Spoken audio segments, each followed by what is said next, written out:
All right, is Miguel Alatorre here?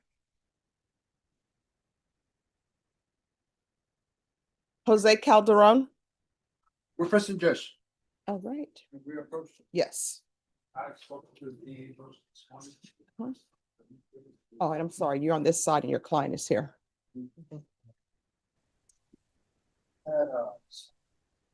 Covers issues on some videos. Mm-hmm. We discussed it this morning. We're gonna email each other back and forth. Find out which ones they are after 2 months. This one? Maybe it's fun. The tail end of it, yeah. And how old are you, sir? I didn't get it. 29. All right. Ms. Ferguson? Yes. I need a 30-day reset. December 18th. All right, we'll be back on December 18th. That will be for discovery and state. On that case, you'll need to be prepared to tender an offer. Yes, Judge. All right, once you sign the reset form, you're excused. Thank you for dressing appropriately for court. You're welcome.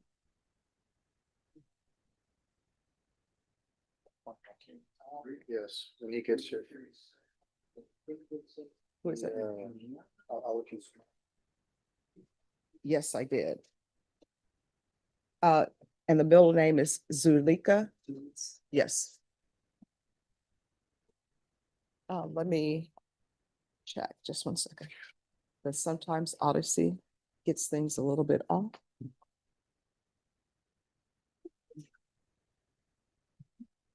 Yeah, she said she actually has a warrant. Oh, great. Okay, thanks. Okay.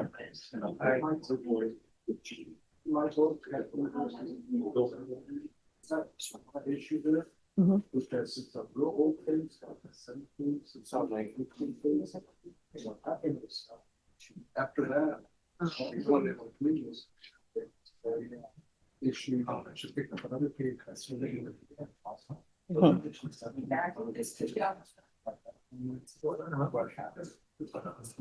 So I don't know. Get it? Mhm. This sort of file. This is not much of flying, and I want here set. This summer. Okay. Okay.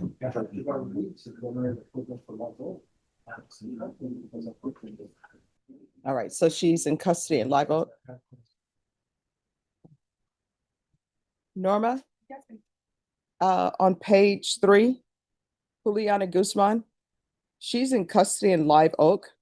Let's recall this for December 18th and see if you can have her appear by Zoom.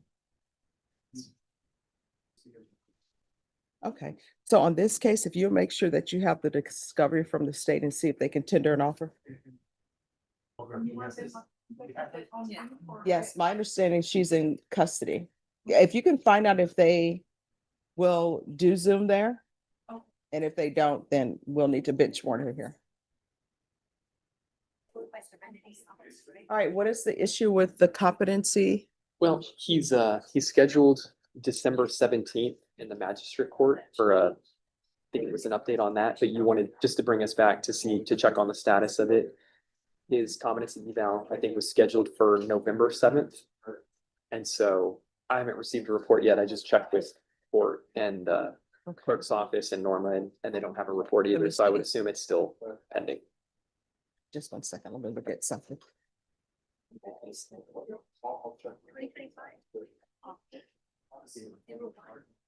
All right, so you said the competency evaluation was completed on November, That's when it was scheduled, November 7th. okay. And then when is your next date? So I have a date in magistrate court, December 17th. All right, so what we'll do is we'll recall this back on the 18th. But if you go there on the 17th and you discover he's incompetent, then we can change the date. Okay, sounds good. Yeah, if there's any answer to that on that day, I'll come right back. Thank you. Judge. Edward Manuel Rios. Good morning. Good morning, Anna. All right, so thank you for dressing appropriately for court. Yes, ma'am. All right, so where are we on discovery? Judge, I believe all the discovery has been tendered. I did not make an offer at this setting just because I need additional time to speak with the complainants in the case. And I will be prepared to make an offer at the next setting. All right, Ms. Ferguson, I need a 30-day reset. December 18th. All right, once you sign the reset form, you'll be excused. There's one other thing that I put on the note, Your Honor, that I'd like to address for the court, Yes, which is the GPS. all That right. he's had, and I did file a motion way back in All April. right, could I see the motion for GPS? And what are you going to be requesting with regards to the GPS? For two things, one, waive fees, and two, just that it be removed. He's had no violations on it. He doesn't have any criminal history. And I did confer with the state about it also. I did actually confer with it previously several times, but we also addressed it today. All right, and state, are you going to be objecting to the removal? To the removal, yes, the state's position at this time is that we are amenable to agree to a curfew to allow the defendant to address, I guess, the concerns or the hardship that he's expressed to counsel. And Judge, I right. would like to, I'm sorry. What are the issues I prefer to, the GPS? I would love to go into that, Your Honor. I just prefer to do it off of social Wait, is it- media. Is it like he has to work? No, it's more, it's deeper than that, Your Honor. So is the curfew not going to be, It's part of the work, but it's also the care that he has for an 8-year-old, that he's the sole provider for an 8-year-old, and I can go into why he's the sole provider. I Alright, just so prefer to do here's my that. question. Do you, state, do you have objection to tracking? Judge, at this time, we would just request the curfew. I think that would be able to address the concerns. All right, if y'all want a hearing, I'll give you a hearing. Otherwise, I'll agree to a curfew with hours and you all figure out what hours that will address his issues. Otherwise, we can have a hearing. I will hear whatever issues you all want to address. If the court wants to do tracking for now, I guess we can do that for now, Your Honor, and then reassess The it. state is not agreement with tracking, their agreement with curfew. And what I can tell you, sir, is this is what I do. Number one, I'm not the one who put GPS on you. That's a magistrate judge who did that. Now, the magistrate judges, when they place GPS on you, they've heard some information about your case. I haven't seen any police reports or anything about your case. The only thing I know is what's on the docket and what you're charged with, right? So obviously they heard some issues about your case and they decided that GPS was appropriate. So in my court, there may be some cases where sometime I'm like, I don't understand why they would put GPS on this type of case. But again, they probably heard some issues that I haven't heard. So what I usually do in my court, of course, I keep an open mind about everything. But usually if somebody's been on GPS, the next phase I'll do is I'll do curfew. And then the next phase tracking only. And then the next phase may be removal. But if you all want to present me with some evidence, and I will tell you, the state will probably want me to review a police report or something for me to make a decision on whether or not GPS should be removed, I'll do that. It's completely up to you all. What I would confer with him about it, Your Honor, but what I would suggest is, if we're not gonna have that hearing today, maybe we'll just agree on some sort of curfew with, but. Oh, we with can the have a hearing today, but the state is saying that they will agree to a curfew. So you tell them what the hours are, and that's just what it is. It's a curfew. And so, for example, for your employment, you tell them what your employment hours and they'll set the curfew. If there's some other issue with custody or anything like that, you tell them what the hours are and that will be your curfew.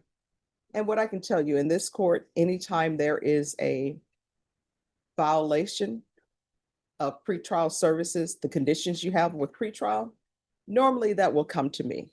The only time it doesn't come to me first, if it's some kind of emergency and it's after hours, like it's at midnight, because the courthouse is not open at midnight, then it will go to a magistrate that's on duty. And let me just tell you what those emergencies usually are. Somebody has cut off their monitor. And usually with that, they try calling the person who's on a monitor first before they issue the warrant. And then ultimately what ends up happening, even if they issue a warrant, I still have the chance to overrule that. if we determine something unexpected happened, okay? All right, thank you. Judge, she said for discovery? Yes, discovering the state to tender an offer. And Mr. Rios, Mr. Rios, Yes, ma'am. just remain in courtroom until you sign the reset form, okay? Okay. All right, thank you. If we decide to have a hearing, you said we can have it today? Yeah, if you want to have a hearing. Okay. I would, Can I do but it? I would make one request. If there's gonna be sensitive matters that I would prefer Sure. not to be on social media. And let me ask you this. So here's the thing. Norma Olivia. Hello, Good morning, Judge. good morning. The DA has approved, Miss Olivia for, PTD. Okay. So, Pronounce your last name. There's an extra I in it. Oh, okay. Thank yeah, that's what, yeah, I was thrown off by that too. you so much for dressing appropriately for court. I really do appreciate that. Sure. All right, Ms. Ferguson, I need a PTD date. I can do December 18th. All right, so it's going to be set for December 18th. Council, if you make sure that everything is filed today. Yes.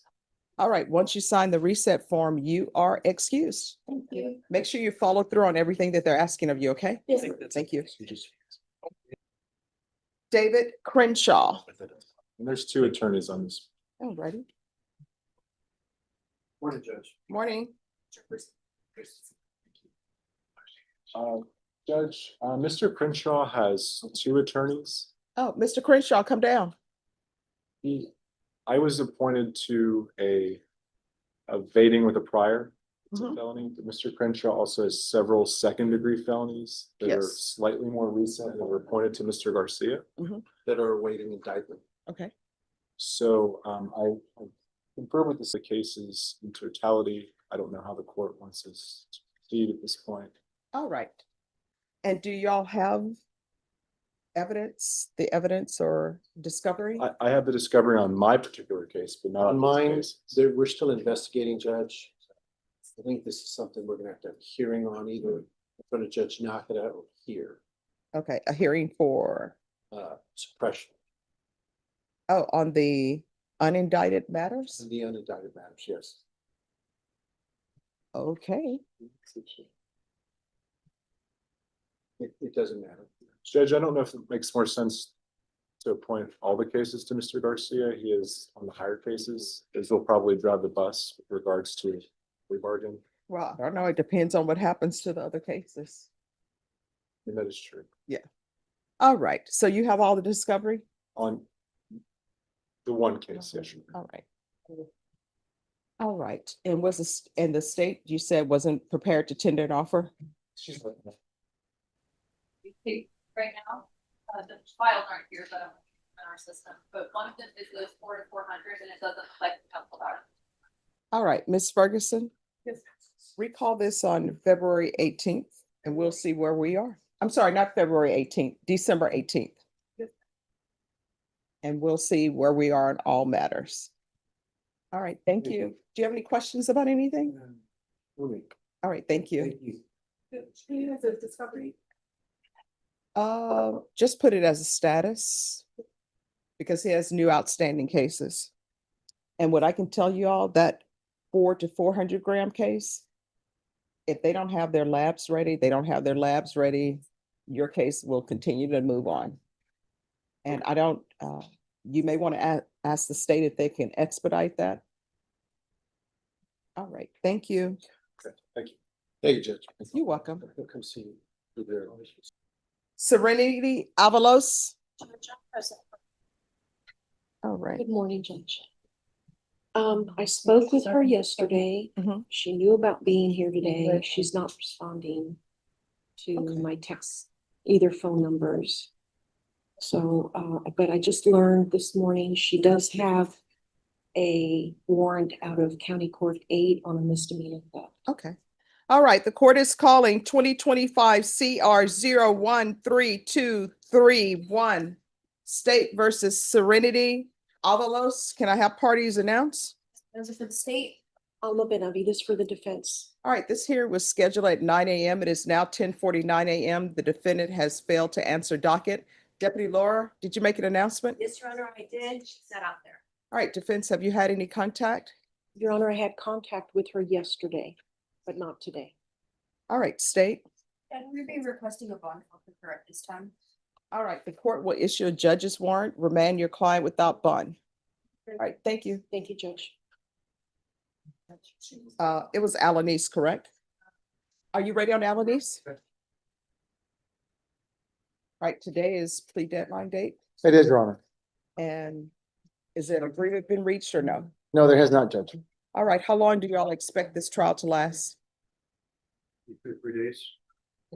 All right, if y'all will confer with Ms. Ferguson on a jury trial date and Mr. Alanis, your jury trial date is probably going to be in the new year because we already have murder trials that are scheduled at the beginning of December. And as you know, the holidays are upon us, so the court is closed on Christmas. We have Thanksgiving. So the earliest we'll be able to take you is probably in the new year. Do you have any questions? That works. No. All right, what date? January 27th, Judge. All right, and if you all can make sure that the discovery acknowledgement has been signed. Yes, Your Honor. All right, thank you. And counsel, Yes, I Judge. know you'll see about his clothing. Yes, Your Honor. They have new policies now at the jail. Okay, You have to, I think, let them know within 72 hours. yes. Okay, Okay, thank you, Judge. you're welcome. Amanda Farias. Thank you for dressing appropriately for court. I appreciate that. All right, on this case, where are we on discovery? There's potentially some surveillance footage that might exist that we need to reach out to witnesses on to see if it does exist and if it does, can see it to us. If it doesn't exist, I'll let defense know that. And otherwise, I think that I've disclosed everything else that is about the case to defense. All right, and were you able to tender an offer? did. Okay. All right, Ms. Ferguson, I need a 30-day reset for a plea deadline date. All right. At that time, you'll need to let me know whether or not you've reached an agreement. Of course, if for some reason there's a video that's in existence and the state doesn't have it and your counsel doesn't have it, we'll change that, okay? Thank you, Judge. All right, thank you. Once you sign the reset form, you're excused. Court is calling 2025 CR 013428-02, State versus Lorenzo Rodriguez. Can I have parties announced? Roberto Ambrosino for the defense. And are you Ms. Rodriguez? Counsel, have you received all discovery? Did you review it with your client? I have, Your Honor. Court will find that the state is in compliance with discovery. Ms. Rodriguez, did you review the true bill of indictment with your attorney? Did you understand it? All right, so I'm going to need you to speak up so I can hear and the court reporter can hear. Counsel, do you waive the reading of the indictment? Yes, Your Honor. State, are you proceeding on the indictment as presented? Yes, Your Honor. Ms. Rodriguez, did you review the court admonishments with your attorney? Did you understand it and sign it in all the appropriate places? Yes. You're charged with criminal mischief, $2,500 to $30,000. That's a state jail felony. Range of punishment is anywhere from 180 days up to 2 years in the state jail facility and up to $10,000 fine. If you have a plea bargain agreement with the state, the court does not have to follow your plea. If for any reason the court does not follow your plea and gives you more than you bargained for, the fact that you entered a plea will not be used against you and you will be allowed to go to trial. Did you understand? You have a right to jury trial, a right for you or your attorney to cross-examine and confront any witnesses. The state will call in the right to remain silent. By entering this plea, you're giving up those rights. Did you intend to give up those rights and enter into a plea in this case? Counsel, has your client been able to provide you with any defenses? She has. Do you believe she has a rational as well as a factual understanding of the charges against her? I do. Do you believe she's currently competent and was legally sane at the time of the offense? I do. Ms. Rodriguez, has anyone threatened you, coerced you, or placed you in fear to get you to enter this plea? No. Anyone promised you anything other than the plea? No. Are you satisfied with the way you've been represented? I'm sorry? Yes. All right, so here's the thing. You good with it? Yes. I need you to listen to my questions. I need you to speak up because I can't hear you. Okay. The court reporter can't hear you. You understand? Yes, ma'am. All right. Has anyone promised you anything other than the plea bargain agreement? Yes. What have you been promised other than what this plea bargain agreement is? Oh, no, next you. All right, so let me let you speak to her a little bit and then you all can come back up, okay? And I'll take you right back up. Okay. All right, we're back on the record in 2025 CR 013428802. State versus Lorenza Rodriguez. All right, Ms. Rodriguez, has anyone promised you anything other than the plea bargain agreement? No, ma'am. Are you satisfied with the way you've been represented? Yes. If you're not a US citizen, by entering this plea, you will be deported and denied naturalization and reentry. Did you understand? Yes. Court will find that defendant has knowingly and voluntarily waived her rights to jury trial. Did you review the plea bargain page with your attorney? Did you understand it? Yes. According to the plea, punishment is to be assessed at 85 days in the Bexar County Jail under 1244. There's an $800 fine. There's restitution of $2,817.58 to the city of San Antonio. Did you understand that to be the plea? Yes. Defense? Yes, Your Honor. State? Yes, Judge. Did you review the waiver of appeal paragraph with your attorney? Did you understand it and sign it in both places? By signing that, you're waiving your right to appeal. The only items that can be appealed are written pretrial motions that have been filed, heard, and ruled upon by the court. Did you understand? Counsel, have there been any such motions? There have not. Then to the offense as charged, how do you plead? Guilty, not guilty, or no contest? State any evidence. For State's Exhibit 1 and all of that. No objection. All right, did you review the waiver and consent to stipulations with your attorney? Did you understand it and sign it in all the appropriate places? I cannot hear you. Yes, ma'am. Again, did you understand you have a right to jury trial, a right for you or your attorney to cross-examine and confront any witnesses the state would call in the right to remain silent? Yes. Did you understand that today the state will be presenting evidence in the form of witnesses' statements and police reports, but most importantly, there'll be no live testimony? Did you understand? Yes. Court will find that defendant has knowingly and voluntarily waived and consented to stipulation of testimony and stipulations. Court will accept into evidence State's Exhibits 1 and attachments, and the court will review the same. All right, after reviewing State's Exhibits 1 and attachments, the court will find there is sufficient evidence to find you guilty, and the court will find you guilty. Are you proceeding with sentencing? Yes, Your Honor. Anything you wish to say on behalf of your client? My client deeply regrets her mistake and we ask that you follow through that. All right, why are you not walking on the sidewalk? Well, because I was crossing the street and I know I shouldn't have done it, but. Was no about. Well, here's the thing. You're saying that you were crossing the street, but what you stipulated to, it wasn't that you were crossing the street. It says that you were not on a sidewalk and sidewalks were provided. Yeah, but I was crossing the street. I was waiting for them to pass. All right, were you crossing at a cross point or were you crossing in the middle of the street? No what? No, I was in and I was walking across the street. All right, so here's the thing. When people are crossing the street, there's a light, right? And you're supposed to cross where that light is, not in the middle of the roadway. So my question is, were you crossing in the middle of a roadway or at a light? Roadway. All right, so that's not allowed. And if you would have been hit, it would have been, oh, well, because you're not at a light or a crosswalk. You understand? Yes, ma'am. All right, the court is going to follow your agreement, find you guilty, sentence you to 85 days in the Bear County Jail under 1244. Give you credit for any time served. An $800 fine.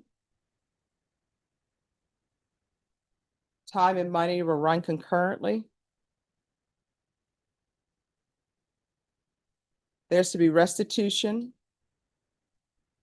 to the city of San Antonio in the amount of $2,817.58. Did you review the document entitled Trial Court Certification of Defendant's Rights to Appeal with your attorney? Did you understand it and sign it? Yes.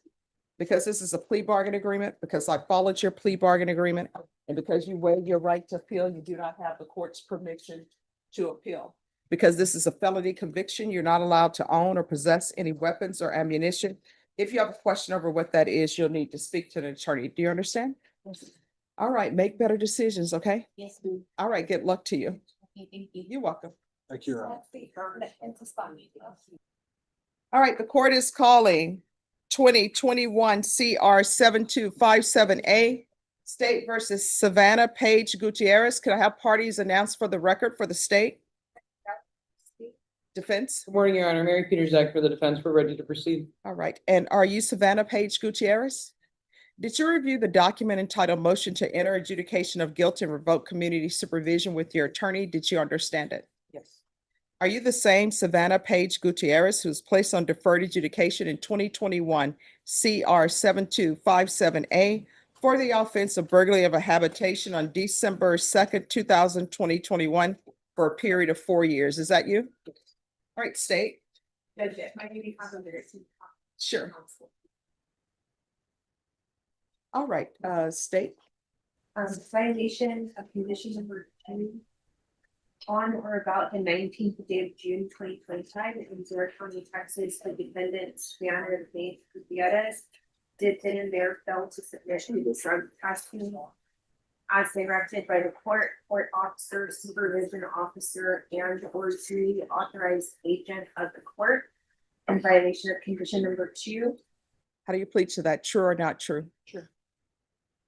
And then violation of condition number 2, on or about the 30th day of September 2025 in Bear County, Texas, the defendant began to take Gutierrez, did then and there fail to submit to drug testing as directed by the court officer, supervision officer, and or a duly authorized agent of the court in violation of condition number 2. How do you plead to that? True or not true? Sure. Waiting again in early. Any objection to the waivers? No, Your Honor. Did you understand by pleading true to violations 2 and 2, the court could find it true, grant the motion, find you guilty, sentence you up to 20 years in prison and up to a $10,000 fine? Knowing that, do you still wish to plead true to violations 2 and 2? All right, is there a proposed agreement? Judge, what the agreement is for the court to deny the state's motion and alter and amend the conditions to include a no harmful or injurious contact order with Angelina Longoria and permit the defendant to buy out her community service hours at $7.25 per hour for community service before it expires. All right, we can go off the record. When the court wants the warrant and everything has proceeded, all of the previous technical violations that have already been worked through and counseled kind of appear on there. Okay, all right. Ms. Abrams, so the 2 and 2 that she's pled true to, that's already previously been addressed? So, on the first number 2, the June 19th, she submitted a negative urine test on June 27th. And then and then a subsequent negative on July 22nd. The September 30th was not addressed. We don't have anything after July 22nd. But I can say there have been a few failure to submits, but overall, there have been more negative urine tests than anything, than failure to submits. If that makes sense. And And Governor, at my direction, she did get a drug test last week as well, that came back negative. okay. And then who is Angelina Longoria? Her spouse. I'm sorry. So Judge, Angelina Longoria is the co-defendant in the case, and she is also on probation. However, they are legally married, and back in July, a compliance hearing was conducted, and we amended conditions for her to include a no harmful or injurious contact with Savannah Gutierrez, and she could not live in the household with Ms. Gutierrez. At the time, I don't believe the court was aware that Ms. Gutierrez, or it didn't come out that she was also on probation, or the court was not reminded that she was also on probation and had the no contact. So when the supplemental report was sent in, the no contact, the no harmful or injurious contact that had been amended on the other party, was not even mentioned in the supplemental report. So it made it seem that they were just having contact with the no contact order still in place, which it was, but it had been amended on the other party. Okay. So the supplemental report gave direction for an MTR to be filed. And when the MTR was filed, they included these technical violations. Ms. Gutierrez was going to, the court indicated if she finished her trade school, that she would be given credit for community service hours. She did not finish the trade school, hence the 95 hours are still outstanding. All of the fees and everything has been paid on the case, and she's been overall compliant with these issues. So probation stance at this point is to allow her no harmful or injurious contact with her spouse, and to buy out the community service hours. Her case is set to expire on the 1st of December. Okay. So you want to raise your right hand for me? Do you solemnly swear or affirm the testimony you give will be the truth and nothing but the truth, so help you God? All right, you can lower your hand, state your name for the record. All right, why are you not taking your drug test at the scheduled time on the scheduled date? This whole thing about doing it after the fact, that's not good. I just think he worked Monday through Saturday, All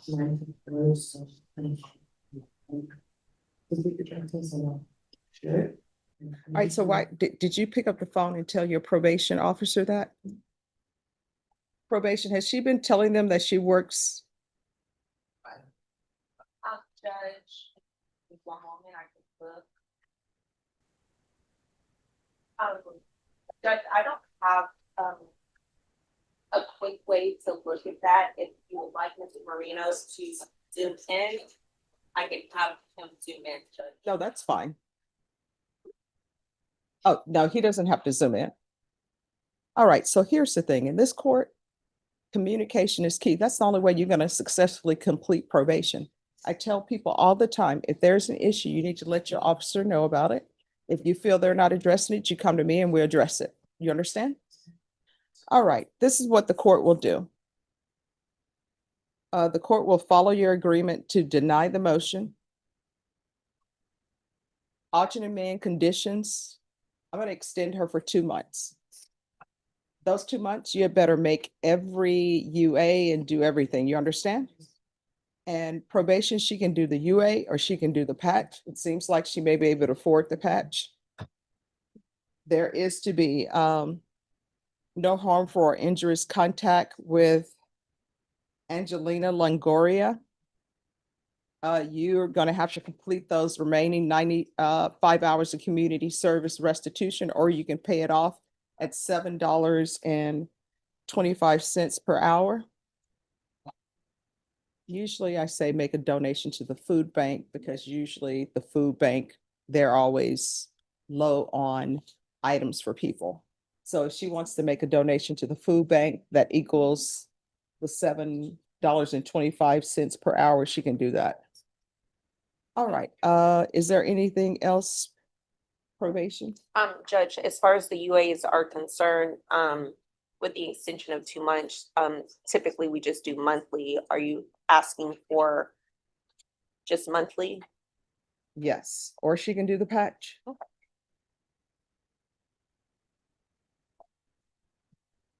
Is there anything else? Just a patch. The patch is approximately 300. But the patch costs more, but it helps you with your time. Yes. All right. All right, don't come back again for this, you understand? I'll keep an open mind, but I'm telling you, don't come back for it. All right, good luck to you. And Judge, I just want to make sure that we are perfectly clear on the amended conditions for the other case. It says they cannot live together. Is that still the case? Yes. Okay, still the case. Okay. Thank you, Your Honor. That was And my case. as you know, there are reasons why I said that y'all could not live together because there were issues. You understand? Yes. All right, State, do y'all have your, you're excused and the warrant is recalled? Is there any other paperwork that she needs to fill out? No. Okay. All right, and State, do y'all have the computer that's?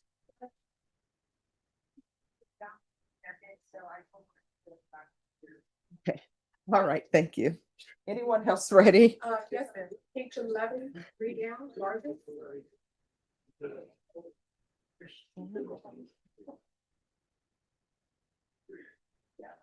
Is that an MTR? No, it's a motion to set bond, Judge. I'm an MTR, yes. All right, have y'all conferred on the actual allegations that are in the motion to revoke? No. Do y'all want to do that? Do you want to confer on the actual allegations in the motion? I don't know what's in the motion. I've looked at it, but it's not on the docket for an MTR. I don't know All if right, if Rashawn y'all can want get to the. pull it so y'all can look at it, maybe y'all can work something out. If not, I'll hear your motion. Judge, I think we're gonna need a contested, it's a defense of due diligence, so. Ah, okay. All right, where's your client? He's Bexar. All right, wait till we bring him out. We'll take him out.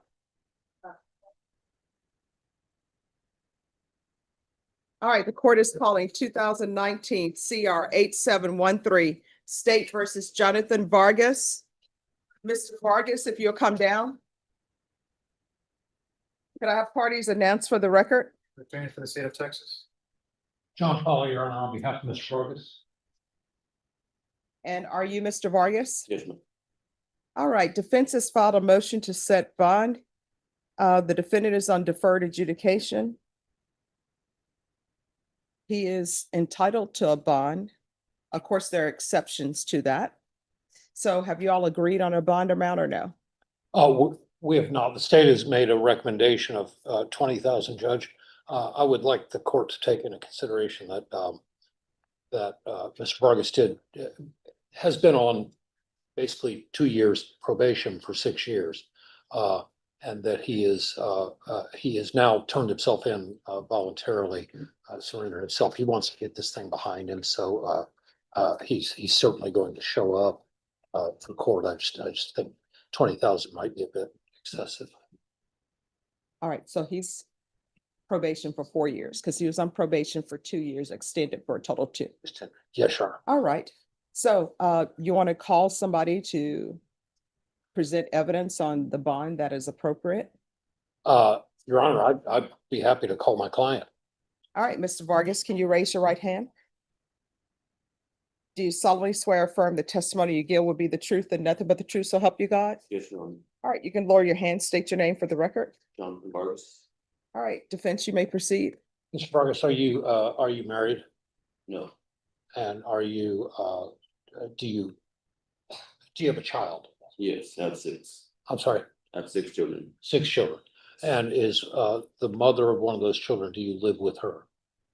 Yes, Okay, what is her name? Gabriela. No. Okay, and what do you do for a living? I have a business. I mow lawns. It's called Loyalty Lawn.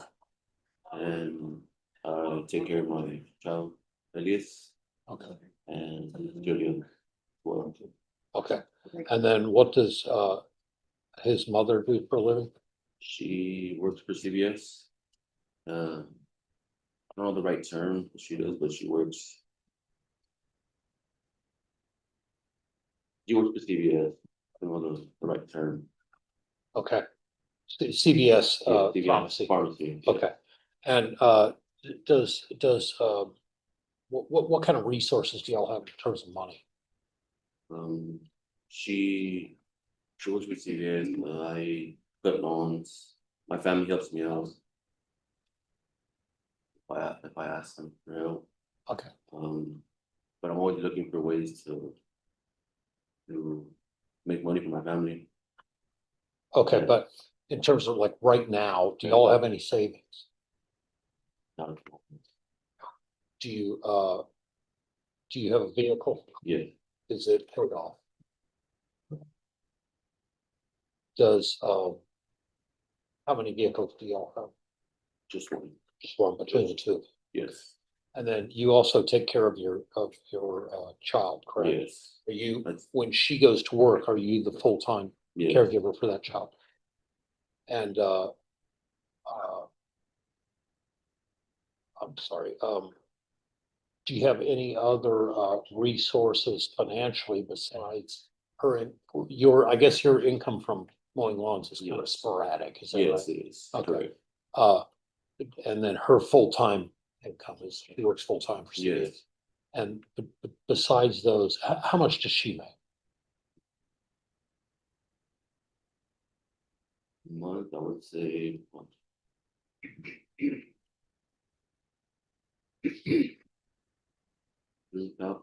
2,000. 2,000 a month? Okay, and how much would you estimate you make monthly from her lawn care? $500. $500 a month, okay, so very sporadic. Yeah. And do you have the ability to make a $20,000 bond? Right now? Oh, no, I don't. Okay. No, Do you have the ability, would you have the ability to make a $10,000 bond? yes, Pest witness, Judge. Yes. Question. Report, if you got your own landscaping business and you said workers for that, yes. so how often would you say? Excuse me, just a second. I'm sorry, that's okay. You continue. So how often would you say you get jobs for? Mm, A monthly On a monthly basis, How many jobs would you say you would on average?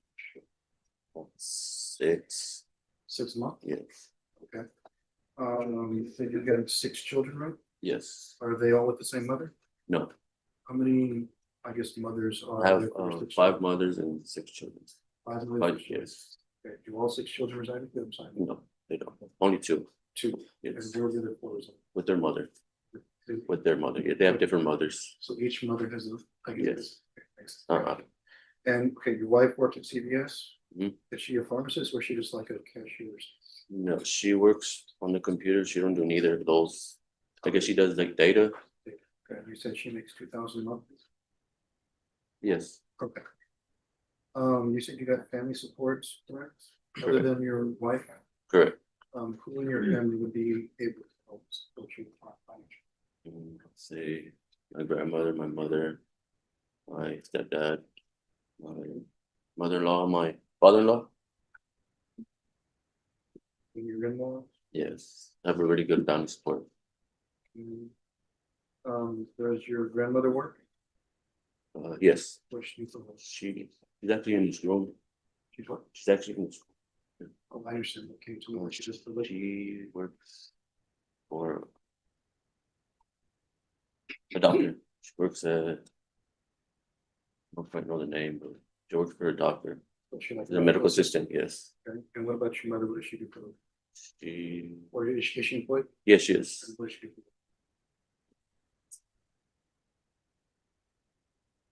I'm not quite sure, but One. And your stepfather, is he employed? yes, What does he do? he has his own business as well. He does What kind of business? free s- free s- he makes logos. I guess Logos? yes. Okay. I don't know the right term for it, but And then your mother and your father-in-law, are they employed? yes, What do they do? a teacher. Another one works for Sony. Is it your mother-in-law that's a teacher? Or your Yes, father? mother-in-law. Mother-in-law's a teacher and your father works for Sony? Or Yes, father-in-law? Do you have any estimation as to each of those persons' monthly income? I don't. I'll put it up in John. All right, thank you. This is what the court is going to do. The court is going to set your bond at $10,000. There's to be no contact with the complainant. There's to be random UAs. The court will waive fees. This is going to be set for a contested hearing on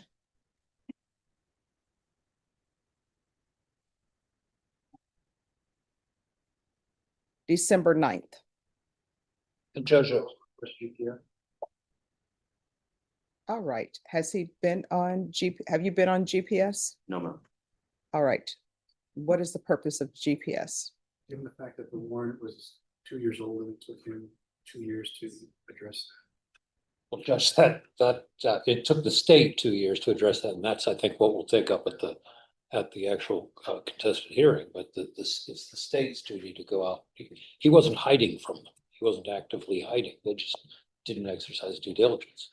All right, so it's going to be partial GPS for employment and the fees will be waived. I'm sorry, what, I didn't hear. Partial GPS for employment and the Also, when fees, he's out. and the fees will be waived. No, they'll give him a GPS before he's released from custody.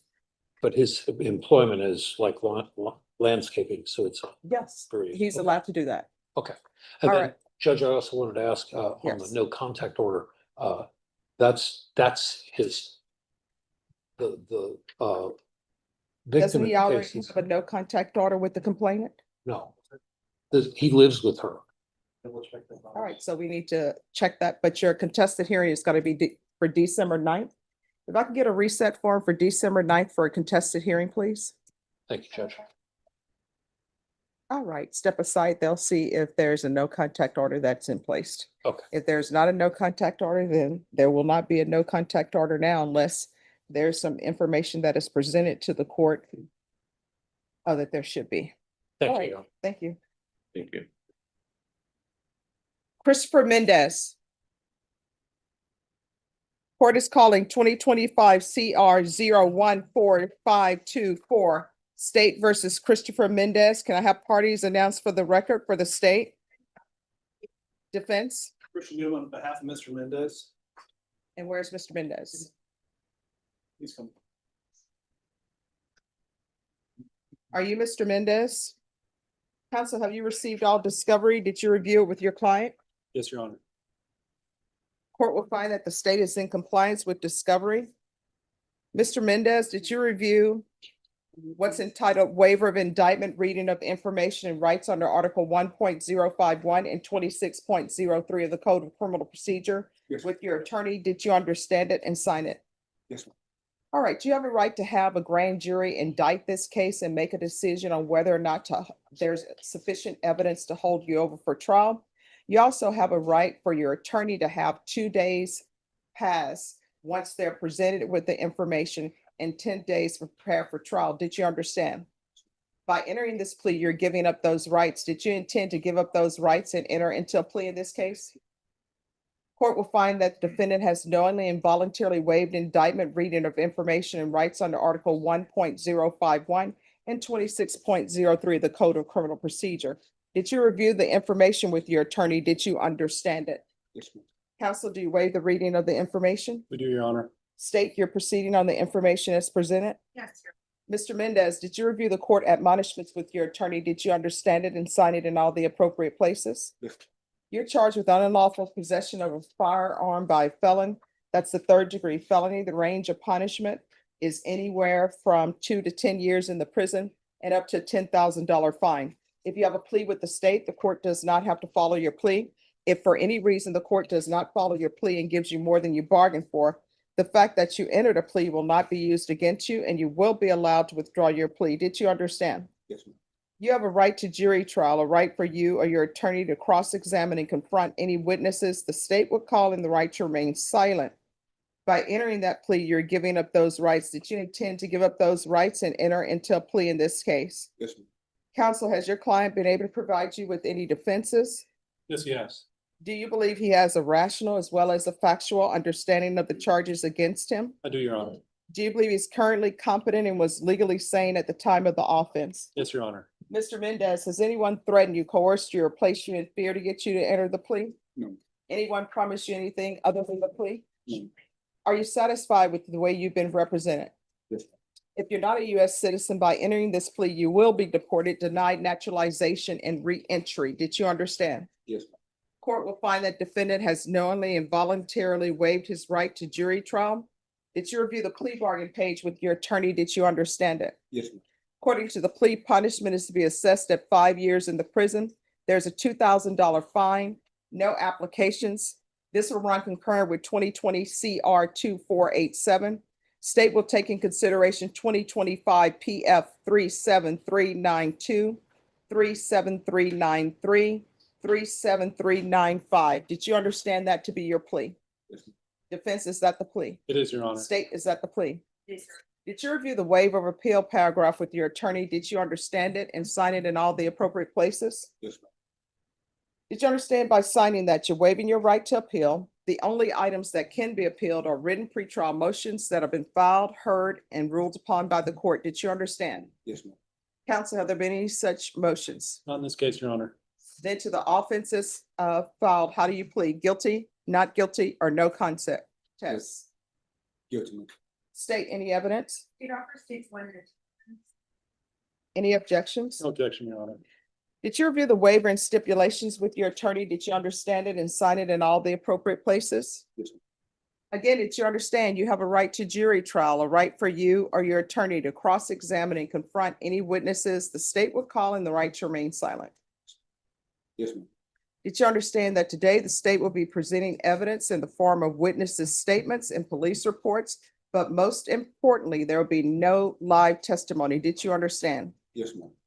Court will find that defendant has knowingly and voluntarily waived and consented to stipulation of testimony and stipulations. Court will accept in the evidence states exhibits 1 and attachments, and the court will review the same. After reviewing states exhibits 1 and attachments, the court will find there's sufficient evidence to find you guilty, and the court will find you guilty. Are we proceeding with sentencing? Yes, but I do have a request in that regard, Your Honor. Yes, And it's concurrent with disposition of the MTR. yes.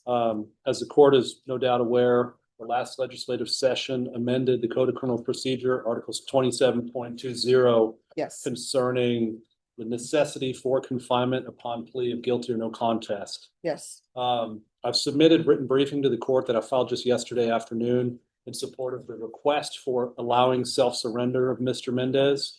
In my reading of 2720, it appears that the mandate, the shall, concerns offenses enumerated under Article 42A.054, or what we call our 3G offenses.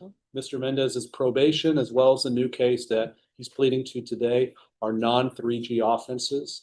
I'd submit to the court that Mr. Mendez has been strictly compliant with the conditions of bond in this case. He self-surrendered promptly when an MTR was triggered by his new arrest. He's been to court, he's been reporting, he's been compliant with conditions imposed as part of his bond. The ask is that because Mr. Mendez, and it's really a twofold basis for the request, he's a small business owner where he's been diligently trying to get things in place to allow the business to continue operating while he's in. It's a moving company, a pretty successful one. And 2, he's the father of a 12-year-old. We'd asked for 45 days to allow him to have one more holiday season with his daughter before he goes in to serve his time. I think he's demonstrated a willingness and obedience of the court's orders. And so we'd ask for the court's mercy in granting that request, whether it be a sentence today with self-surrender or reset for sentencing so that the court could expose Mr. Mendez to fuller range of punishment for a failure to comply. So kind of alternative requests. All right, Mr. Mendez, you're currently on deferred adjudication for first-degree felony. So the motion to, well, the request for self-surrender will be denied. The court is, as previously stated, the court is finding you guilty. The court will sentence you to 5 years in the prison. There's a $2,000 fine, time and money to run concurrent. This will run concurrent with 2020 CR 2487. Take in consideration 2025 PF 37392, 37393, 37395, and the court will give you credit for any time served. Did you review the document entitled Trial Court Certification of Defendant's Rights to Appeal with your attorney? Did you understand it and sign it? Because this is a plea bargain agreement, because I followed your plea bargain agreement, and because you waived your right to appeal, you do not have the court's permission to appeal. Because this is a felony conviction, you're not allowed to own or possess any weapons or ammunition. If you have a question over what that is, you will need to speak to an attorney. All right, let's move on to the motion to revoke. Counsel, did you do a trial court certification on the motion to revoke? I did, Your Honor. Court is calling 2020 CR 2487. Could I have parties announced for the record? Christian Noon from Mr. Mendez. Mr. Mendez, I'm showing you what's entitled Motion to Revoke Community Supervision. Did you review that document with your attorney? Did you understand it? Are you the same Christopher Mendez who was placed on community supervision in 2020 CR 2487 for the offense of manufacturing delivery, a controlled substance penalty group 1, 4 to 200 grams? Yes, ma'am. All right, state. Violation of condition number 1 on or about the first day of September 2025 in Bexar County, Texas. Defendant Christopher Mendez committed the offense of unlawful possession of a firearm by a felon in violation of. How do you plead to that? And we waive and abandon our opinion here. Any objections to the waivers? No, Your Honor. Did you understand by pleading true to violation of condition number 1, court could find it true, grant the motion, sentence you up to 5 years in the prison and up to a $1,500 fine? Knowing that, do you still wish to plead true to violation of condition number 1? All right, court will find violation of condition number 1 true. Is there a proposed agreement? There is, Your Honor, it's to grant the state's motion for both the defendant's community supervision and sentence him to this underlying 5 years in prison to run concurrent with the case. All right, and what was the previous case number? 2025 CR 014524. All right, Mr. Mendez, are you asking the court to follow that agreement? Are you waiving your right to appeal? All right, the court will follow your agreement. The court is finding violation of condition number 1 true. The court will sentence you to 5 years in the prison. This will run concurrent with 2025 CR 014524. There's a $1,500 fine, time and money to run concurrent, and the court will give you credit for any time served. Did you review the trial court certification of defendant's rights to appeal with your attorney? Did you understand it and sign it? All right, because this is a plea bargain agreement, because I followed your plea bargain agreement, and because you waived your right to appeal, you do not have the court's permission to appeal. Because this is a felony conviction, you're not allowed to own or possess any weapons or ammunition. If you have a question over what that is, you'll need to speak to an attorney. Do you understand? All right, we can go off the record. Mr. Mendez, sometimes, hands are tied, right? But I want to let you know, I do appreciate your turning yourself in. I appreciate your showing up on time, and I appreciate your being dressed appropriately, even probably knowing beforehand that you had worked out an agreement for prison time. I wish you the best, okay? You're welcome. Sarah. All right, court is calling 2025 CR 005466 State versus Lindsay Terriano. Do I have parties announced? For the state of Texas. Brian Kimbrough from Mr. Toriano. Are you Mr. Terriano? Yes, Your Honor. All right, you entered into a plea. According to the plea, punishment is to be assessed at a cap of 5 years in the prison. There's a $1,500 fine. The state is opposed to your applications. They're taking in consideration 2025 AL 007223, 2025 CR 010071. There's an affirmative finding of family violence and no contact with the complainant. Have both parties had a chance to review the PSI evaluation in tab? I have your own. Yes, Your Honor. Any objections? None from the state. No objections. Any witnesses state? None from the state. No. Defense, any witnesses? No, Your Honor, just Mr. Toriano. All right, do you want to raise your right hand?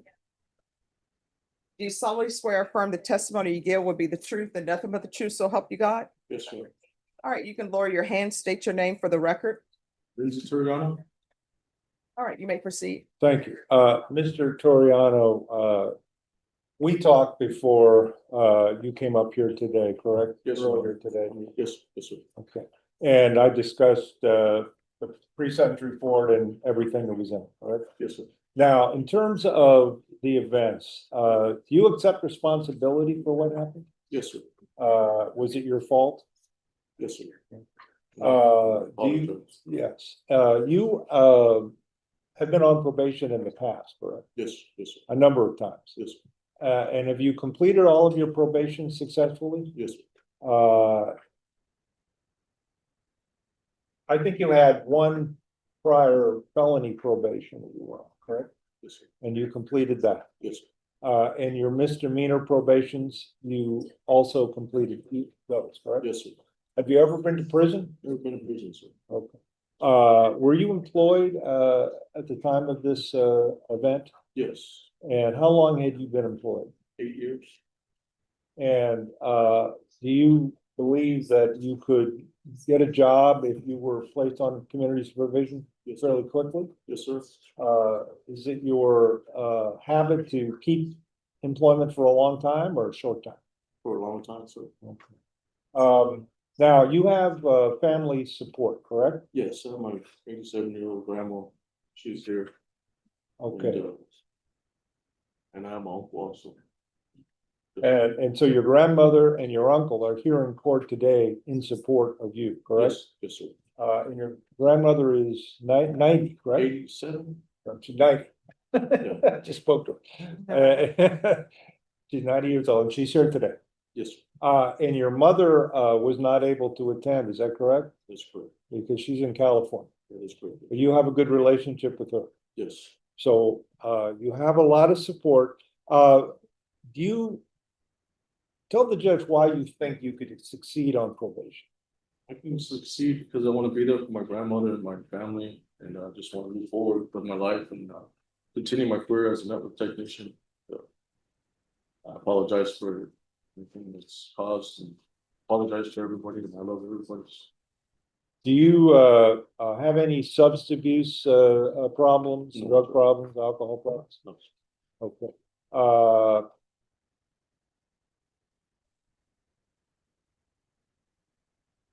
You're a high school graduate, correct? Yes, sir. And you were also contending, or did you attend technical school? Technical school, 2 years. And counsel, I'm so sorry to interrupt. This is what I want to know. Mhm. Because he's applied for probation on a violation of bond protective order, assault, stalking. I want to know why he won't leave this lady alone, because it appears she doesn't want to be involved with him anymore. So that's what I want an answer for, because we're here because there was a court order in place saying you were not to have any contact with her. The stipulations were that she was out with friends. You all were not together and you followed her and you wouldn't leave her alone. This is what you stipulated to, right? I want to know why he won't abide by court orders. No, you're on. I apologize, but No. I don't. I appreciate your apology, but that's not what I need. I'm trying to figure out why, because a court has ordered you not to have contact with her. According to what you stipulated to, she was out with friends and you were stalking her, you were following her, you violated the bond, the protective order. yes, sir. I want to know why he's violating the protective order, because that's an order, right? Yes, sir. And it says you are not to do certain things. And according to what you stipulated to, you did those certain things. If I were to place you on probation, I'm going to order that you do certain things. So I'm trying to figure out why you didn't follow the previous order. What do you mean it was a mistake? Mistake, thought we were talking, that's the reason why I was put it up. There's an order in place. You're not supposed to do that. Are you saying you didn't know about the order? I didn't know about it. All right, so then it's not a mistake that you talked to her. You knew about the order and you started following her. I'm trying to figure out why you're doing that. I was in love with it. I'm sorry, what? I was in love with it, Your Honor. All right, and how old are you? 43. All right. You may continue. And I did want to point out, Judge, that based on the stipulations, I don't dispute what the court's saying. However, there's also, and I reviewed it before coming forward today, that she went to his apartment and it was at his, from the bar to his apartment, and she doesn't indicate that she was forced to go there. Okay. So she was there, and then he was there, and of course, he was in violation of the order. Do you believe that you have learned that what you did was wrong? Yes, yes, sir. Will it ever happen again No, sir. with that woman or any woman or man That is correct. that has an order in place that you cannot be around them? I understand. Will you do it again? No, sir. No, Your Honor. Do you believe that part of your motivation was your emotional attachment, That is correct. Yes, sir. but now your brain is involved, correct? Yes. Your reasoning is involved. Will it happen again? No, sir. All right, so this is what it says in the stipulations. Making location, I spoke with victim one who stated that she went out to a local bar with friends. And that is where the original contact with S1, your S1 suspect, occurred. Victim stated that she did not invite or notify the suspect of her location, and the suspect follows and stalks her. Suspect made contact with her and told victim that she needed to go back to his residence to pick up some clothing that belonged to the victim. The victim went to the suspect's location, and victim stated that she got into an argument with the suspect. Victim stated that as she tried to leave his residence, suspect began to make physical contact with victim and bit victim on her right upper arm. Victim attempted to leave the location and rushed down the stairway. Victim stated suspect dragged her up the stairway in an attempt to prevent victim from leaving. This resulted in victim getting bruising on her left leg. Victim stated she then left the location, and that is when she called the police to notify them of the incident. Those are the stipulations. All right, this is what the court is going to do. Court is going to find you guilty. The court will sentence you to 5 years in the prison, give you credit for any time served. Taking consideration 2025 AL 007223, 2025 CR 01007. There's affirmative finding of family violence. There's to be no contact with the complainant, and the court will give you credit for any time served. The court will recommend therapeutic community to address any mental issues. I'm going to show you what's entitled Trial Court Certification of Defendant's Rights to Appeal. Did you review that with your attorney? Did you understand it and sign it?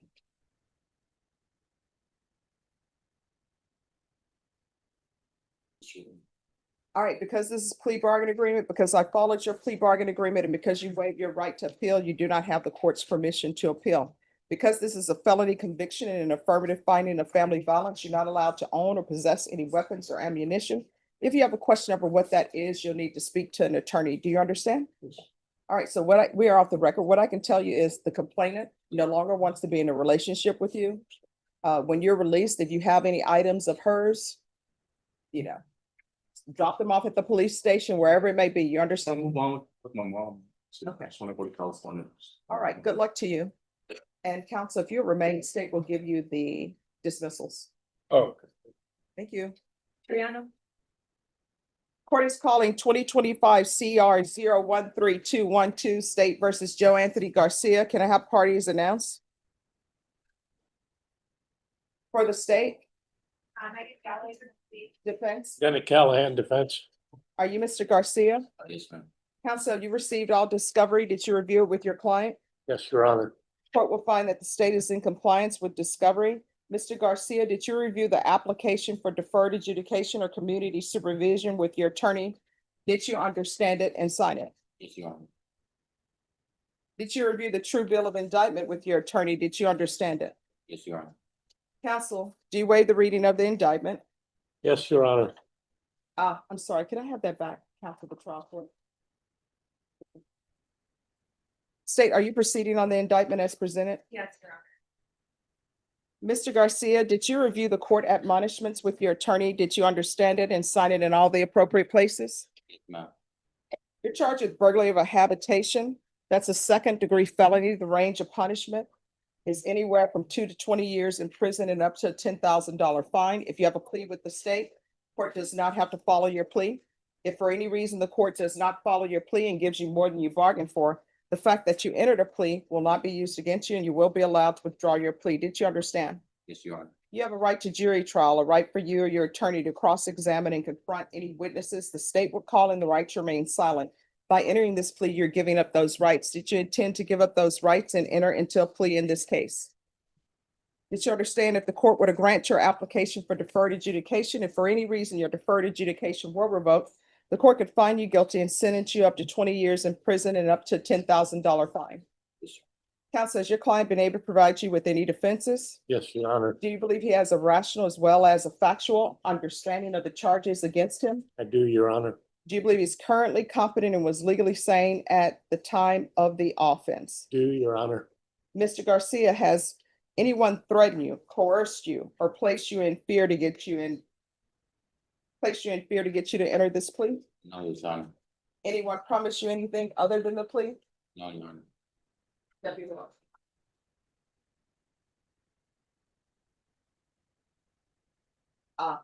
Deputy Moore, off the record. Will do. Thank you. All right, we're back on the record. Anyone promise you anything other than the plea? No, Your Honor. Are you satisfied with the way you've been represented? Yes, Your Honor. If you're not a US citizen, by entering this plea, you will be deported, denied naturalization, and re-entry. Do you understand? Court will find that defendant has knowingly and voluntarily waived his right to jury trial. Did you review the plea bargain page with your attorney? Did you understand it? Yes, Your Honor. According to the plea, punishment is to be assessed at a cap of 8 years in the prison.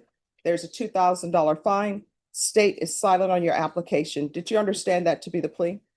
Defense? Yes, Your Honor. State? Yes, sir. Did you review the waiver of appeal paragraph with your attorney? Did you understand it and sign it in both places? Yes, Your Honor. By signing that you're waiving your right to appeal, the only items that can be appealed are written pretrial motions that have been filed, heard, and ruled upon by the court. Did you understand? Yes, Your Honor. Counsel, are there any such motions? No, Your Honor.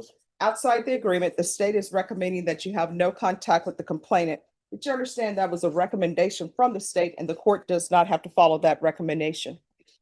To the offenses charged, how do you plead? Guilty. State, any evidence? The doctor states one in acceptance. No objection. All right, state, you may be excused. Did you review this waiver and stipulations with your attorney? Did you understand it and sign it in all the appropriate places? Yes, Your Honor. Again, did you understand you have a right to jury trial, a right for you or your attorney to cross-examine and confront any witnesses the state would call in, the right to remain silent? Yes, Your Honor. Did you understand that today the state will be presenting evidence in the form of witnesses' statements and police reports? But most importantly, there'll be no live testimony. Did you understand? Yes, Your Honor.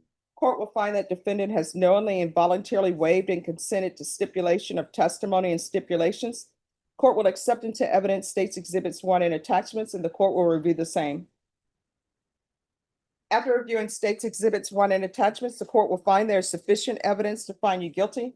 The court will defer finding of guilt as you've applied for deferred adjudication. We can go off the record. Counsel, if you want a PSI, it's going to be 8 to 12 weeks. If you just want a short resets, we can bring it back at the beginning of December and you can have witnesses or whatever evidence you would like presented. Short one, Your Honor. All right, Ms. Ferguson, I need a reset date for sentencing. We can do January 6th. No, beginning in December. Oh, beginning of December 10th. December 4th. All right, December 4th. All right, probation, there's no PSI. Thank you. Thank you, Judge. Court is calling 2024 CR 1238 and 2024 CR 1237, State versus Eric Nathaniel Cantu. Can I have parties announced for the record? Melissa Albin and Lorna Espinosa for the state. Charles Blank and Lindsay Shaw from my client Eric Cantu. And are you Mr. Cantu? Okay. All right. Mr. Cantu, have you had a chance to review the motion to enter adjudication of guilt and revoke community supervision in each of these cause numbers with your attorney? Did you understand it?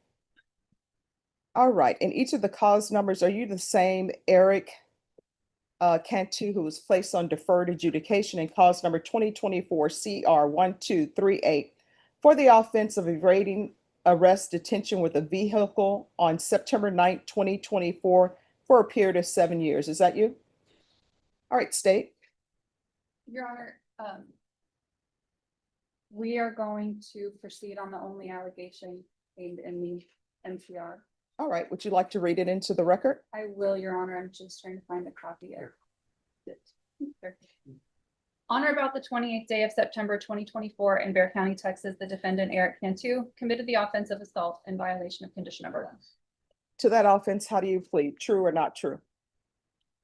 Yeah, it's true. And that is in both cause numbers? All right, did you understand by pleading true to violation of condition number 1 in each cause number, the court could find it true, grant the motion, find you guilty, and sentence you up to 10 years in the prison and up to a $10,000 fine? All right, then the court will find violation of condition number 1 true. You may be seated. So, to both parties, the defendant was placed on deferred adjudication on September 9th, 2024 for a period of 7 years. The new number 1 that is listed in the allegation is from September 28th, 2024. We are currently sitting at November 11th, 2025. So the court's question is, this new number 1 that is in the motion to revoke that the defendant has pled true to, why is this just not being brought at this late date? And the court will note that the motion to enter adjudication of guilt was filed on September 23rd, 2025. So you have something where the defendant has pled true from September 28, 2024. And this motion to revoke was just filed on September 23rd, 2025. Yes, Your Honor. Yes. Your Honor, as I have explained, when I was assigned to this court, I reviewed a motion to potentially consider withdrawing Mr. Cantu's GPS. And upon doing so, I observed that he had this unfiled misdemeanor assault that had viability to it.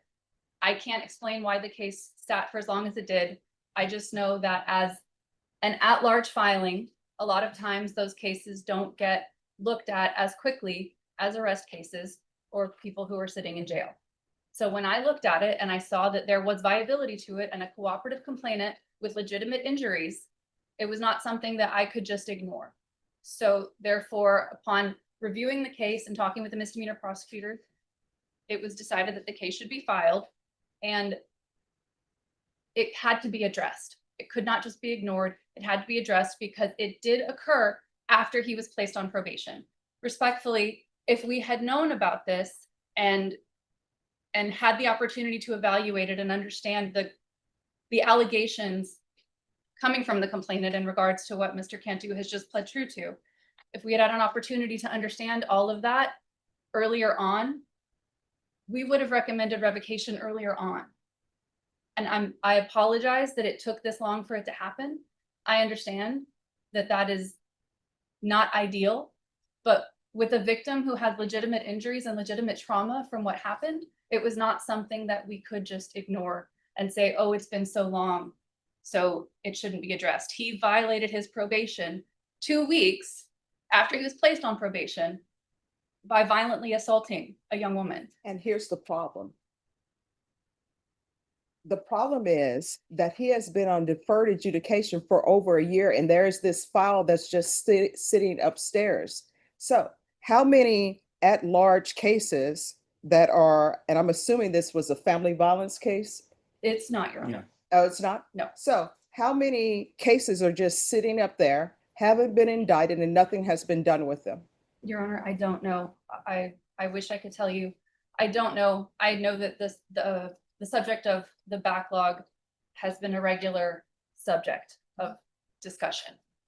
I can't explain it. I would love to be able to give the court a better answer than that. All I know is when I got put in this court and when it got put on my radar, I saw that it needed to be addressed. I can tell both parties what the court's problem is.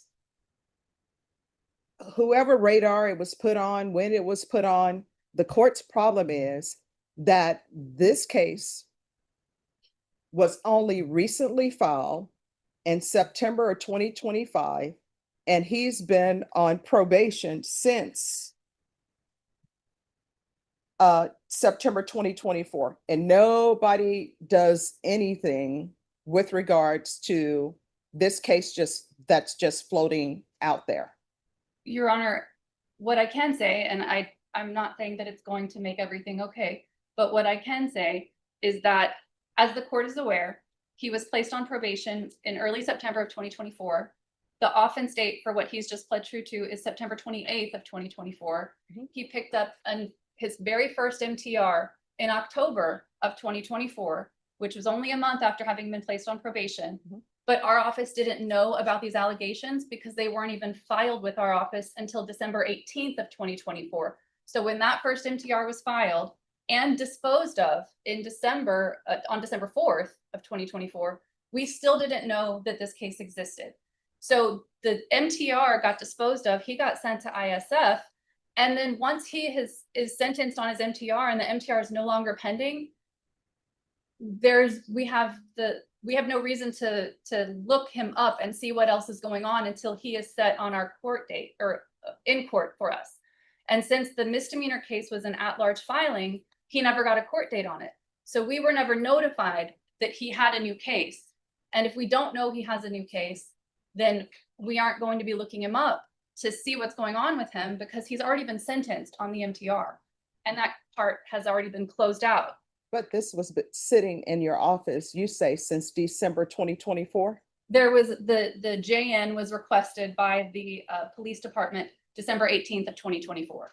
I'm not entirely sure when the case was completely sent over, but that's when the JN was requested. Yes, ma'am. Defense, do you want to address those issues? I would, Judge, and I will start with the comment. It was brought to my attention when there was a request made for him to have his GPS removed. And that request was made by the probation department. So the probation department at that time has found that my client has been such a model probationer that on their own, they asked the district attorney's office to review the possibility of removing the GPS monitor. And only at that point did the state then realize, well, no, not only will we not agree to that, we're going to do something completely opposite. We're going to file a motion to revoke his probation.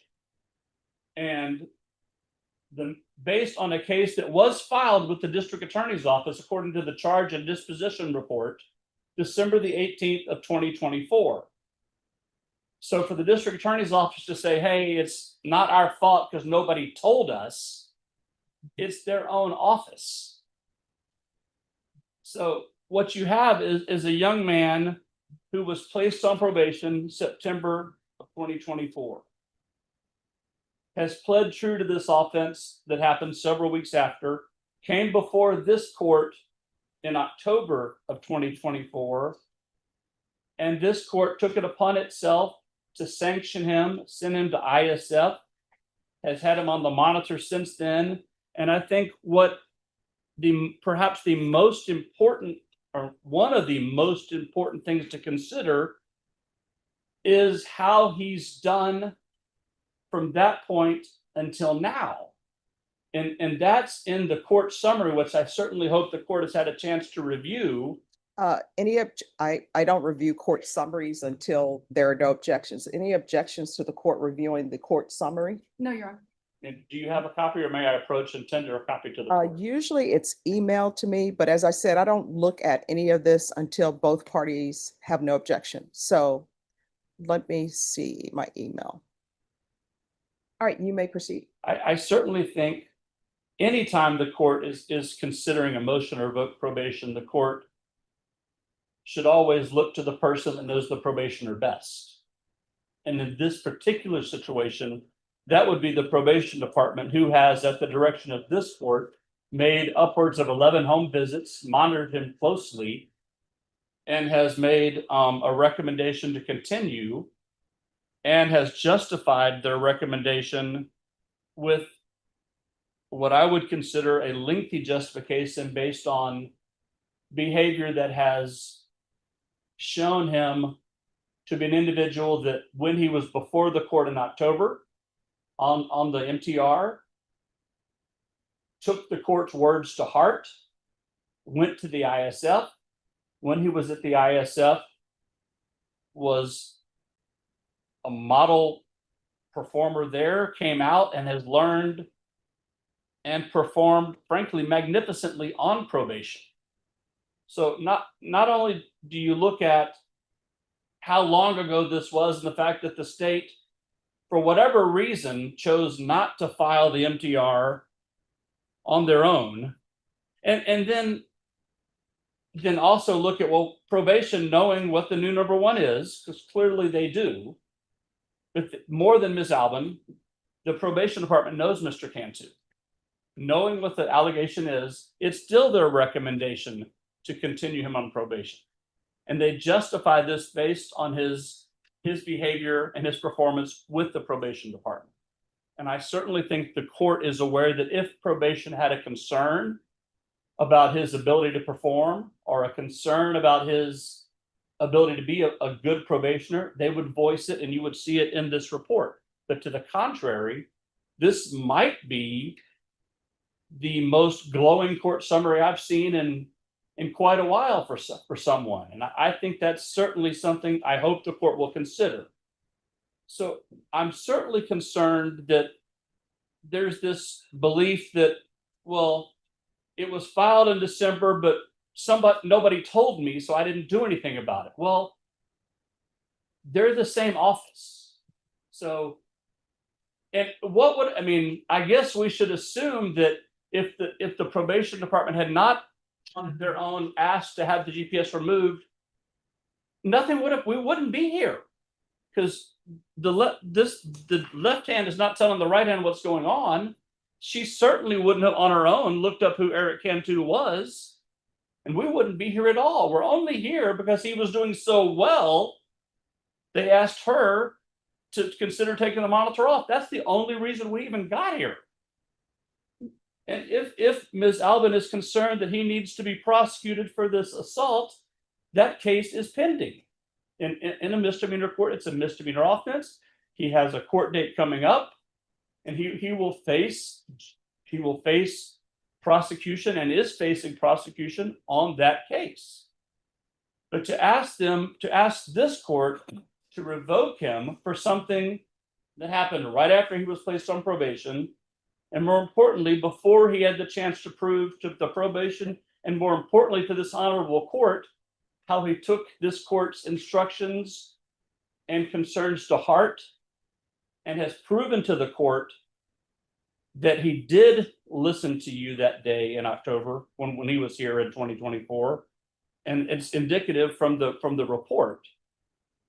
So I don't see how the court, I would hope that I hope that the court doesn't justify revocation on something that happened over a year ago, before he had the opportunities the court gave him to improve himself and learn that where he was in a bad place. And the court is aware of the trauma that Mr. Cantu was facing then. Certainly he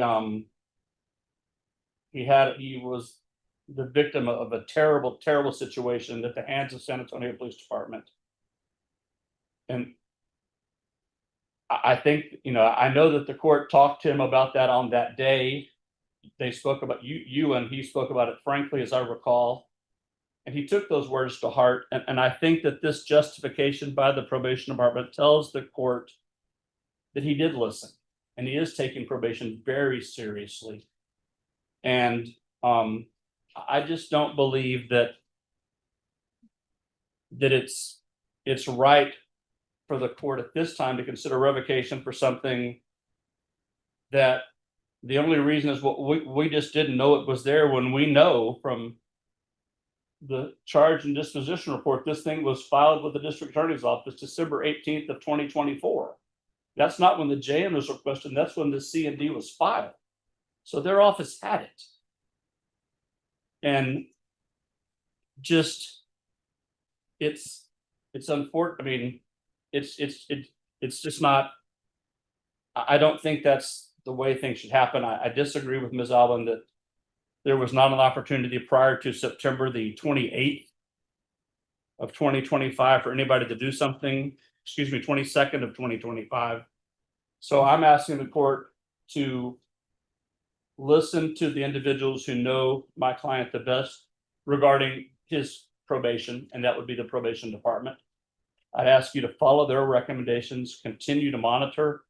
I ask you to read closely the justification they give you for why they're recommending that.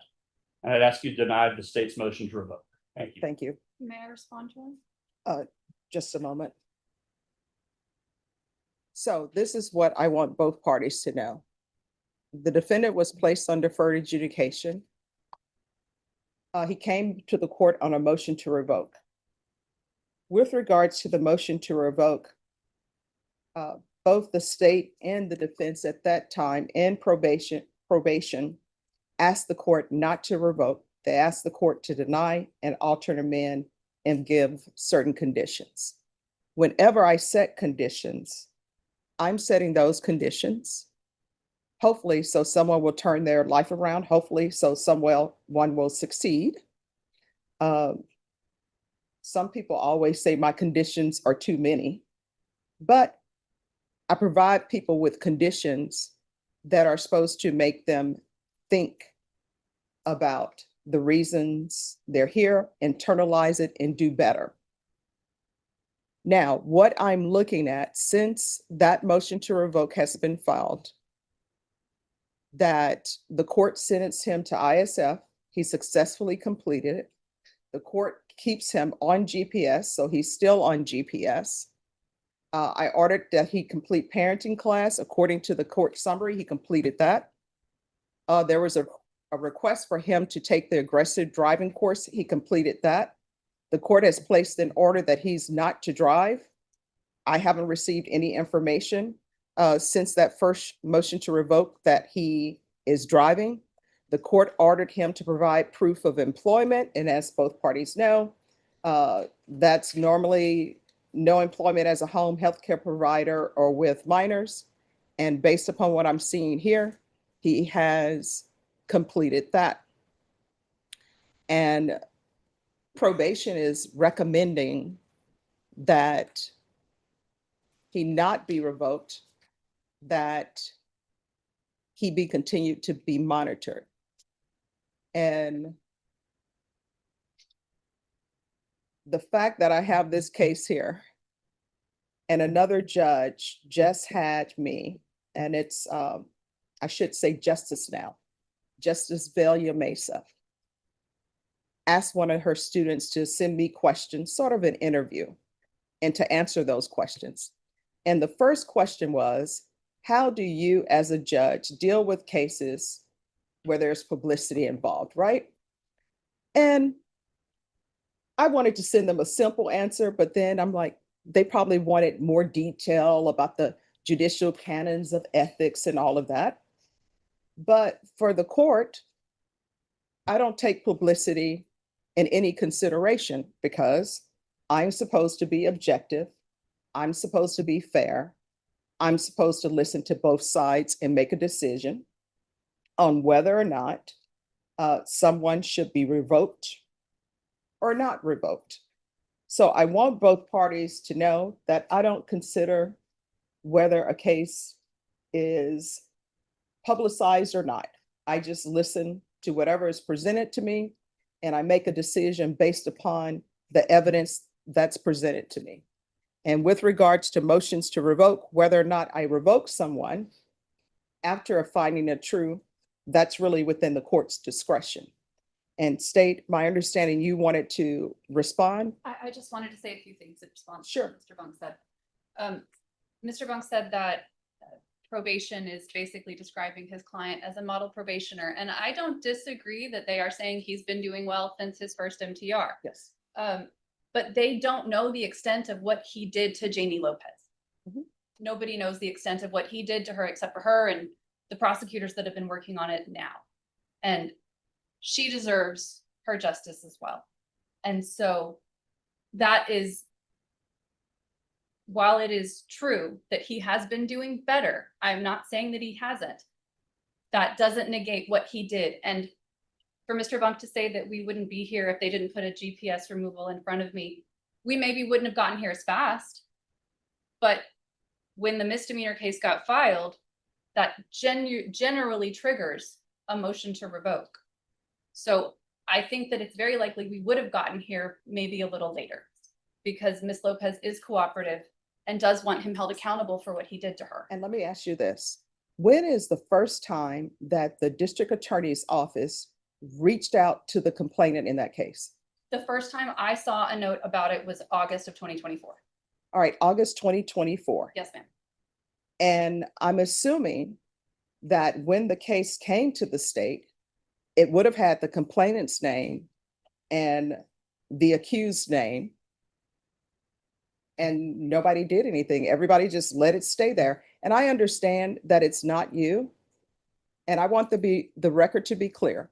I understand that prosecutors who are in court, normally they're not indicting the case. They just end up with the case that's been indicted. I know that's why sometimes there's certain discovery that maybe you would want to be in the file is not in the file because you didn't indict it. And I know that you are not the prosecutor who looked into the case from 2024 with this complainant.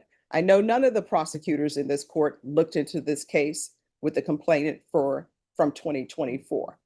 So I understand, and the court is not blaming you for any of that. I understand, Your Honor. Okay. So to the complainant, I understand that and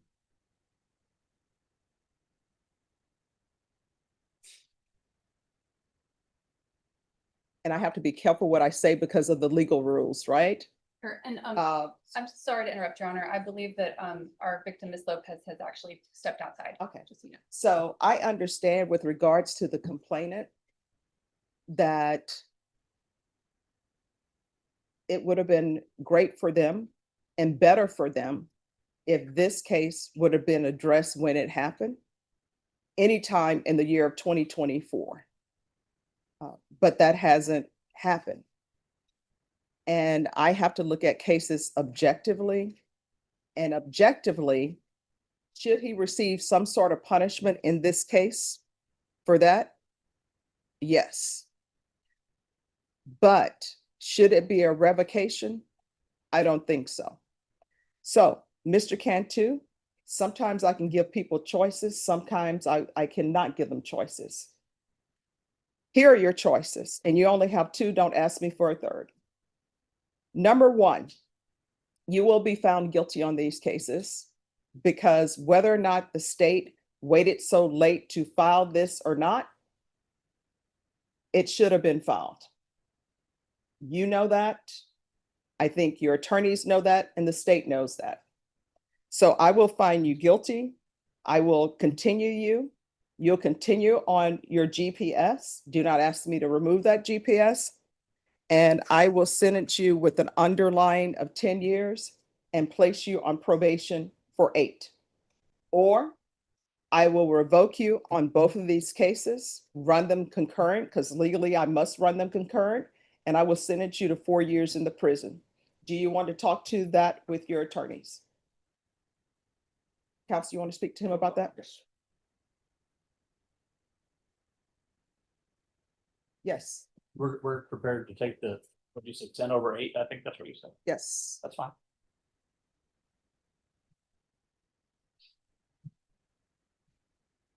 All right. And each cause number, this is what the court will do.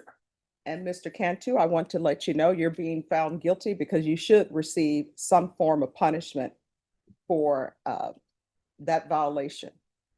And one of the only reasons why you're not in prison with regards to this violation is because the state waited a whole year to file it. You understand? It's because of that and because of the probation's report that you've been doing well. All right. So in each cause number, the court is going to find you guilty. The court will sentence you to 10 years in the prison, suspended and probated for 8 years. So what that means with that 10-year sentence is that if there are violations on this motion to revoke, you're looking at potentially 10 years in the prison. Do you understand? Yeah. And has the probation, has the restitution been paid or no?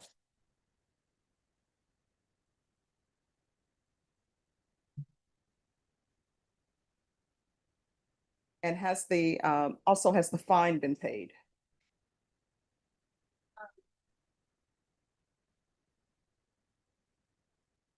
But I don't have a restitution amount listed. All right, we'll need to set this for a hearing then to make sure if there's any restitution that is paid. Ms. Ferguson, I need a date in the last week we're here in December for a restitution hearing, and that's in regards to Tiffany Johnson and Walmart. Your Honor, Yes. may I make a request? Yes. Obviously at your discretion, since he has pled true and you found it true, could we order restitution and some conditions relevant to the assault allegation? Yes, if you all will, what we'll have to do is we'll have to have a hearing on that. So, Ms. Ferguson, a restitution hearing, please. All right, so we're going to do that on December 15th and state. On that date, whatever conditions you believe would be appropriate, I'll have you all confer, and there may be additional conditions for your client. Okay. Judge, and to be clear, that restitution hearing is under the clause number 1238, ending in 1238. Yes. Thank you. All right. And then probation, it'll be all previous conditions. Do you need me to recite those again? No, Judge, I do need clarification on one condition. He was placed into the ISP program, which is our intensive supervision program, on 5/13/25 upon completion of the local ISF. And he was due to discharge on that program on September the 9th. Do you still want him to remain in the program? Yes. Thank you, Judge.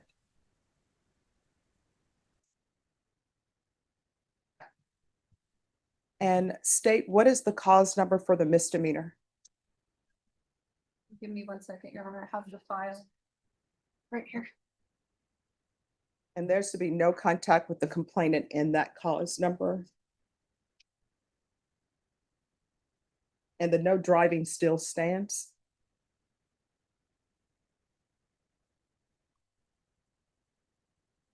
Oh, and I just need the cause number. Oh, yes, it is. Okay. 2025. Mhm. CC 013069. All right, and there's to be no contact with the complainant in that cause number 2025 CC 013069. All previous conditions are to remain in effect.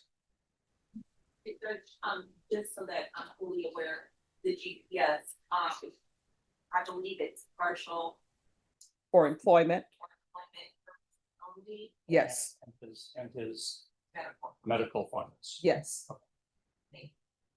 And then in cause number 2024 CR 1237. The court is going to find you guilty. And in that cause number, the court will sentence you to 10 years in the prison, suspended and probated for 8 years. and all previous conditions are to remain in effect. And there's to be no contact with the complainant in 2025 CC 013069. So that both parties are clear, we're going to come back on December 15th. At that time, state if you will have the documentation on any amount of restitution due to the complainant in 2025 CC 013069. And at that time, the court will consider any amendment of the conditions that the court has previously stated. Yes, ma'am. And Mr. Cantu. Defense, I think. I just did one, Judge. You probably need a second. Yes. Yeah, as you were saying that, I realized I didn't. And that's the 37 number. Yes. In each of these cause numbers, did you review the trial court certification of defendant's rights to appeal with your attorney? Did you understand it and did you sign it? All right. Yes. In each of the cause number, you do have a limited right to appeal, and that right to appeal is as it relates to the allegation in the motion, not the fact that you are on deferred adjudication. Because these are felony convictions, you're not allowed to own or possess any weapons or ammunition. If you have a question over what that is, you'll need to speak to your attorney. Do you understand? Yes. There you are. Thank you. Is there anything else before we go off the record? Not from the state, Your Honor. Not from the defense. All right, thank you. We're going to be in recess.